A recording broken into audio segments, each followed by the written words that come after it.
Hey, everybody. Thanks for coming tonight. I'm Elena BARBERA. This is the Base Mother Show. It's Friday, January 24th, and I'm here tonight because I had this idea about a story from my life that I wanted to tell you, which I don't usually do. Long before I was here on the internet talking about, my opinions and on what's going on in the world and culture and the American disaster that we were in up until a few days ago, still kind of are in, but at least now we're in cleanup mode. Long before that, I was, just privately at my kitchen table or in my private life, trying to knock some sense into people. I don't know how much success I had because at the time that the story I'm about to tell you, I was living in Massachusetts, which is off the wall blue. They do not care about anything but liberal progressive policies up there. So, I would say, telling the truth, in Massachusetts, I paid a price for it. I paid it professionally and financially. I ended up paying a price for it. But whatever, that's all right. Tonight, though, in the spirit of Donald Trump's new executive orders banning gender ideology in the federal government, yes, I'm so happy. This is such a return to sanity. I can't even express the relief. Even though it's only at the federal level, we still have a long way to go across the country. So that one, and also his banning DEI in the federal government, and all DEI programs are shutting down. Apparently, there was a military-wide email that went out that I heard through the grapevine. We'll say I don't have a copy of it because I'm not sure if I'm even supposed to be talking about it, but whatever. I wasn't told not to. So an email went out and basically said, all of your DEI activities have to cease immediately. And if they don't, there will be severe consequences. So the military has been told to zip it with the DEI. And it is, again, refreshing because I would like the military's mission to be protecting the nation, not protecting feelings. I don't know. Rather keep people alive. That's just me. I'm just old fashioned like that. I'm not saying we should go around hurting people's feelings on purpose, but when a mission needs to be accomplished, feelings are secondary. Sorry. So all this excitement around this new way of life moving forward that we're going to have in America, which is really just a return to the way we were living before all this insano crap spun out of control.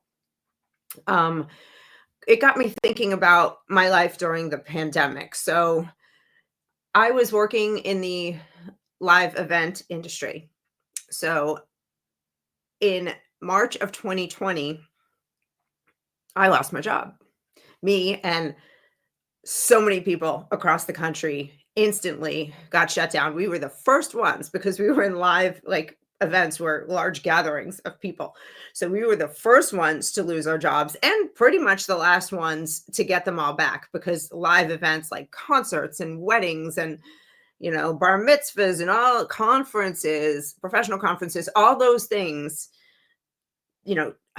reopened very slowly. And it took years for the industry to get back up to full speed again. During that time, so now I was part of a professional organization, like a networking organization. And this is an organization that has chapters around the world. It's an international meeting planners association. And I won't give the name of the actual association. And the reason for that is that there were some people there who I don't want to make their lives harder. Some of them, I don't care if their lives are harder because they're making their lives hard enough, right? So think about all the people during this time. We're a year into the pandemic. Things are not reopened yet. We're talking about in this meeting planners, professional organization, you've got meeting planners, of course. You've got venue operators, venue staff, like everyone from the concessions people to the stage hands and the production to the security and the ushers, like anyone the parking lot attendants, everybody's out of work for a long time now. Everybody's, they got their $1,000 check from the government that lasted them 30 seconds, or they're on welfare, or some people retired, if they had the luxury, or they were thinking about retiring anyway. Some people left the industry entirely and just went to do other remote office work to keep afloat. It was a very hard time for a lot of us. DJs, bands, caterers, design folks, equipment rental, florists, circus clowns, like everyone you can think of was struggling.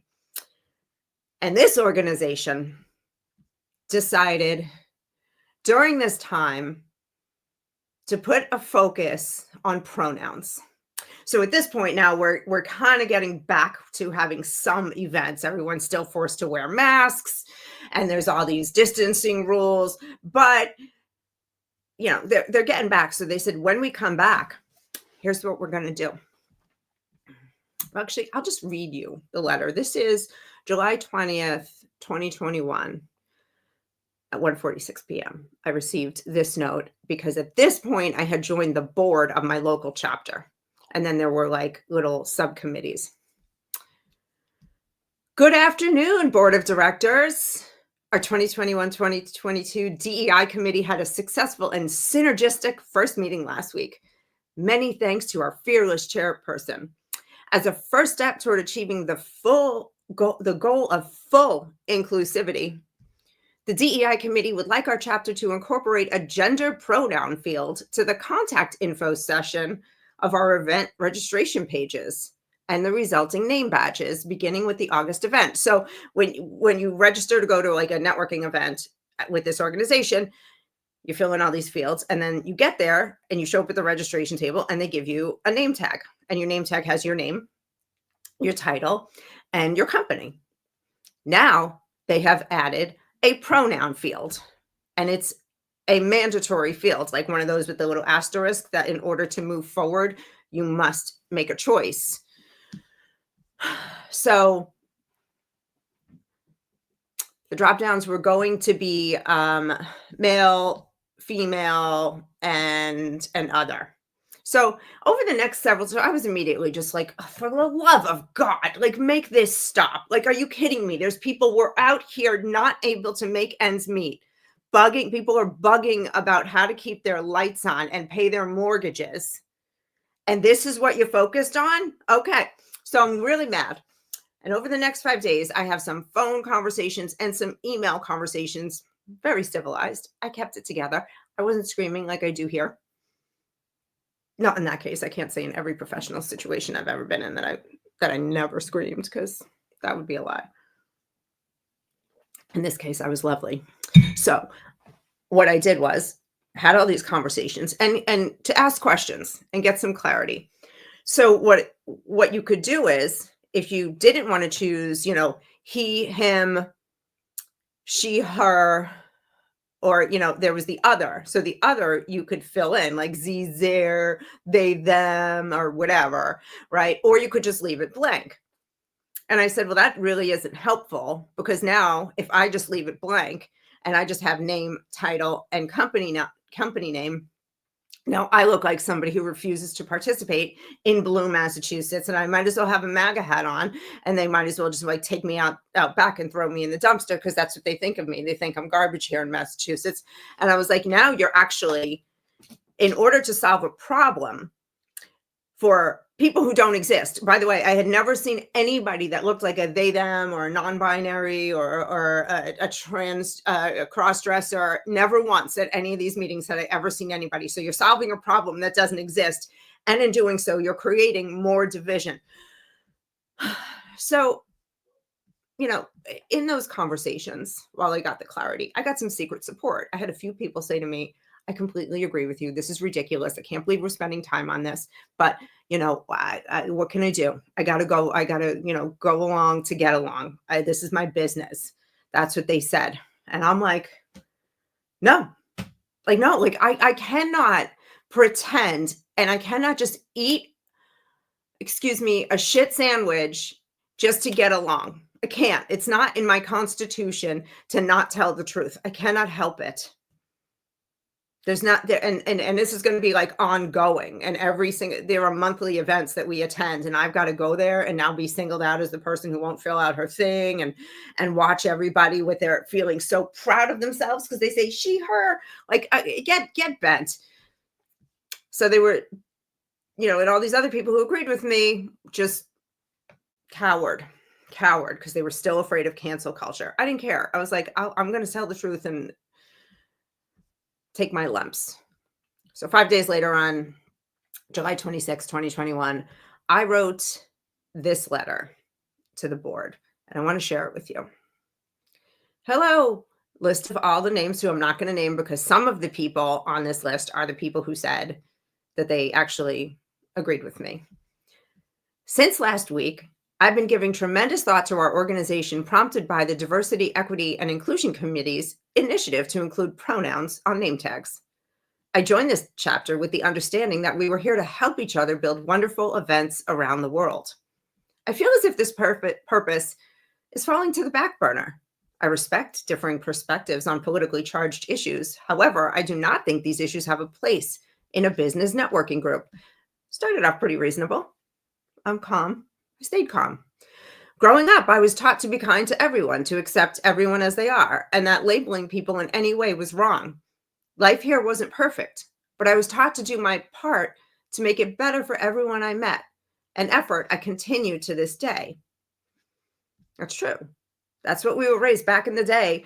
We weren't taught, like, there's the blacks, there's the gays, there's the Jews, there's the queers, there's the trannies, there's the this, there's the that. There's just like, yes, we had, actually, I grew up in Brooklyn, and we had our own neighborhoods because we surrounded ourselves within our own culture, but we all like interacted with each other and went to each other's neighborhoods for shopping, for, to enjoy different foods, to visit friends that we met in school who happened to live in another neighborhood. Just because we lived in cultural center, neighborhoods that had, general cultural feels to them, doesn't mean we were bigoted. We had natural diversity, which, and we respected people who were cool, who were nice, who were kind. Had nothing to do with any of these. We didn't slap labels on them like a yellow star. That's what this is to me. This is just a yellow star. So anyway, today, I'll go on the letter. Today, there's a trend to find every possible way to categorize, label, and divide people by an infinite number of factors. It's popular to divide and label human beings by skin color, race, religion, sexuality, gender, and more. This deliberate dividing people in the name of diversity, equity, and inclusion has the exact opposite effect of the true meanings of those words.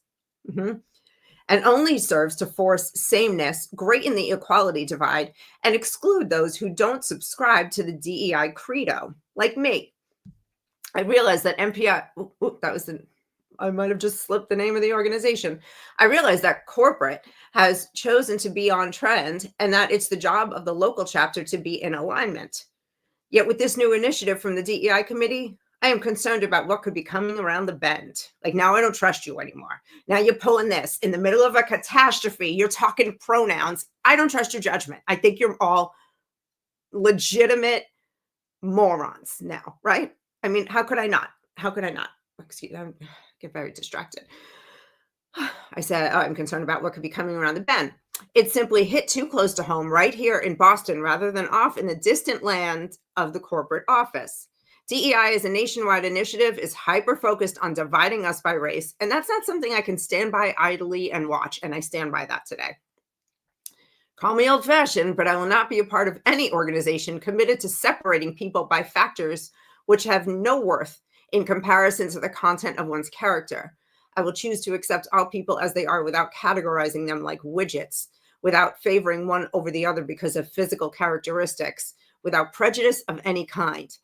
I will never participate in dividing the people of this nation I love, and instead will choose to do my part to unite us peacefully. It is with this conviction that I remove myself from the board. Please accept my apologies, and the organization. I left the organization entirely. Please accept my apologies for any inconvenience this causes to the board. I wish you all the best in life and business, and I'm here if you'd like to respectfully discuss this or anything at any time. Warmest regards, Elena. So like I started with here tonight, this is who I am. Like, this was in 2021. I was nowhere near the internet other than, my little personal Facebook account at that point. And I wasn't super, I probably was a little bit political there, but not super. I think it's so important for all of us to speak up when things go wrong. Now, did I pay a price for this? That yes, yes, because now I left a professional organization that was feeding me business, but I wasn't putting up with this. And I am curious, I will be curious to see how long it takes them to drop this DEI thing because the federal government started, a lot of corporations are starting it.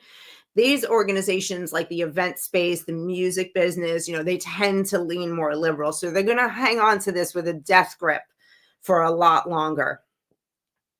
Because they're not going to lose any money by doing that because people still need the florist, they still need the DJ, the caterer, the event planner to do their things, and they don't care what if the caterer has got blue hair, if she's got the best food in town, she's going to get hired. So they can hold on to this longer. But I think it's a shame because it is to the detriment of our society, which we have seen. I mean, not only in the division and the hate and the animosity, but in the quality of life that we're living when we've got doors flying off of airplanes in the sky because they had a DEI engineering team. When you're in the hospital and the emergency room doctor comes in and you're kind of wondering, is this person here because they were brilliant or because they were given a leg up over a more qualified candidate because of the color of their skin or their essay about their sexuality? We're talking, look what happened in LA with the fires. Good thing we had that lesbian fire chief. Good thing we had that DEI mayor. People died because things weren't handled properly. Funds were mismanaged. Anyway, if you're here watching this, I probably don't have to convince you about how disgusting DEI is, right? I'm pretty sure you're already on board with me. And I haven't seen any improvement in the communities that are supposedly benefiting from this. I really haven't. I mean, have you seen, like, is Cardi B singing about physics now? Because little kids of color were able to get risen up in the ranks of their schools without the same grades as the white kids or the Asian kids who got discriminated against. Like, is everything better now? No. 50 more plus years of affirmative action, which is DEI by a different name. Nothing has changed. And speaking of which, people of color, that is like, I said that, I don't even know why. What is the difference between saying colored people, which was an insult, and saying people of color? So I asked somebody and they were like, well, colored people just meant black people. People of color means all of them. I'm like, that is such a just spin it up, like liberal gaslighting nonsense. They just play with the words and say whatever they want, even if it makes no sense. So anyway,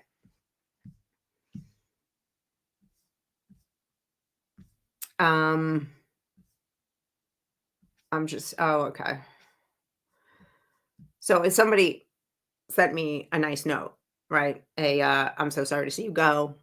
And, hope we can convince you to come back because they liked me, right? Because I was like, normal in the meetings when we weren't talking about politics.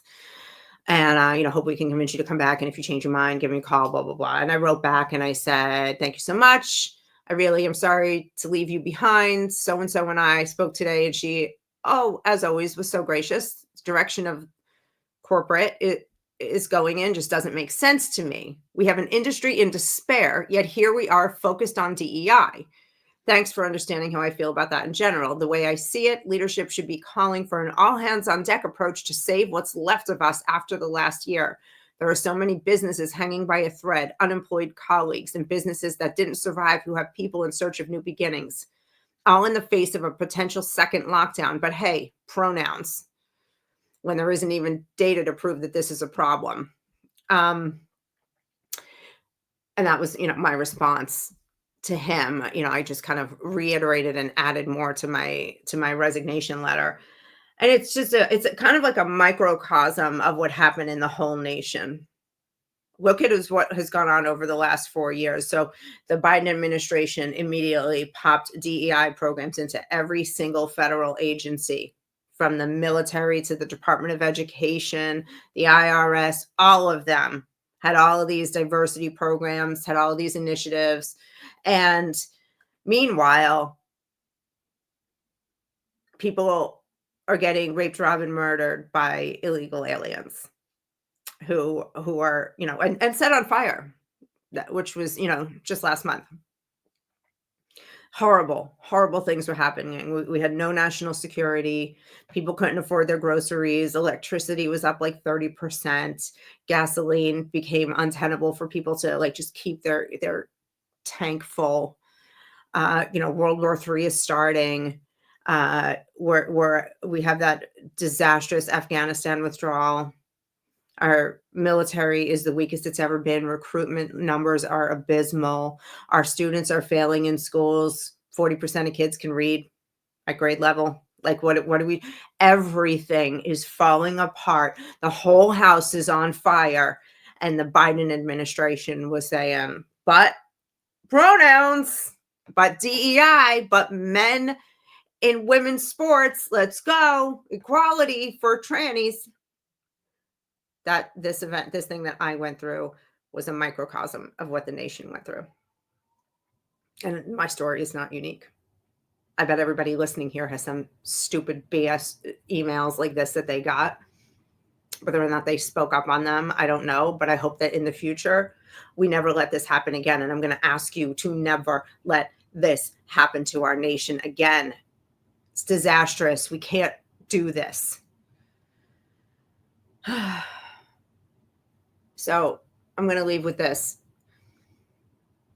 There's a quote by Mother Teresa that kind of helps me figure out where to put my energy and where, and it guided me in this moment when I needed it. And she said, I was once asked why I don't participate in anti-war demonstrations.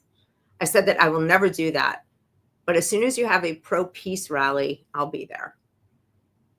So you're not going to find me in some anti-racism, anti-DEI, whatever, anti-transphobia, whatever.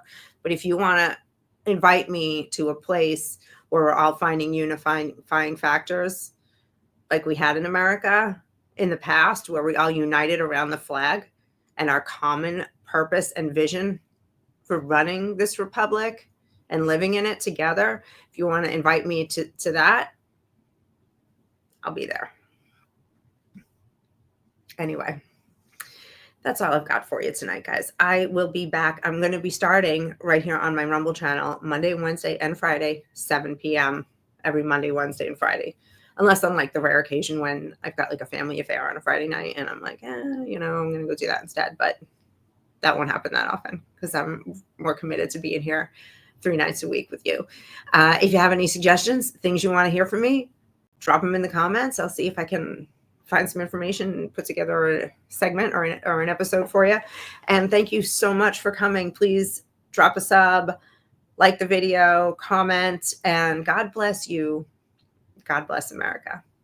Good night, everybody.